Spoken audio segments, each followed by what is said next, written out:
హే everyone మనమందరం చాలా types of ఏఐస్ని use చేస్తుంటాము. సో ఈ రెగ్యులర్గా ఏఐస్ ఏం చేస్తాయంటే వెబ్ నుంచి డేటాని స్క్రేప్ చేసి మనకి డిస్ప్లే చేస్తాయి అనమాట. అలా కాకుండా మనం అథెంటిక్ అనుకుంటున్న సోర్సెస్ నుంచి మాత్రమే మనకి డేటా కావాలి, లేదా అక్కడి నుంచి మాత్రమే మనకి ఇన్ఫర్మేషన్ కావాలి అనుకుంటే మీరు ఏంటంటే నోట్బుక్ ఎల్ఎల్ఎంని యూస్ చేయొచ్చు అనమాట. ఇది కూడా గూగుల్దే.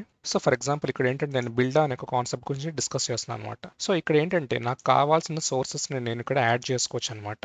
సో అది మేబీ గూగుల్ డాక్స్ అయి ఉండొచ్చు, వెబ్సైట్ అయి ఉండొచ్చు, యూట్యూబ్ లింక్ అయి ఉండొచ్చు, లేకపోతే నా పర్సనల్ ఇన్ఫర్మేషన్ అయి ఉండొచ్చు, ఏదైనా కానీ దాన్ని యాడ్ చేసి దాని గురించి మనం డిస్కస్ చేయడం వల్ల ఏంటంటే ఆ డేటా చాలా అథెంటిక్గా ఉంటుందన్నమాట. అలాగే ఇన్ కేస్ ఈ డేటా గురించి మనకు ఒక పాడ్కాస్ట్ లాగా ఆడియో కావాలి అనుకుంటే మనం ఏంటంటే దాన్ని కూడా ఇక్కడ నుంచి జనరేట్ చేసుకోవచ్చు అనమాట. సో ఇక్కడ చూడండి నేను 30 minutes లాంగ్ ఆడియోని జనరేట్ చేశాను. ఇది Really getting a solid handle on Red Hat Enterprise Linux 9 administration. Right.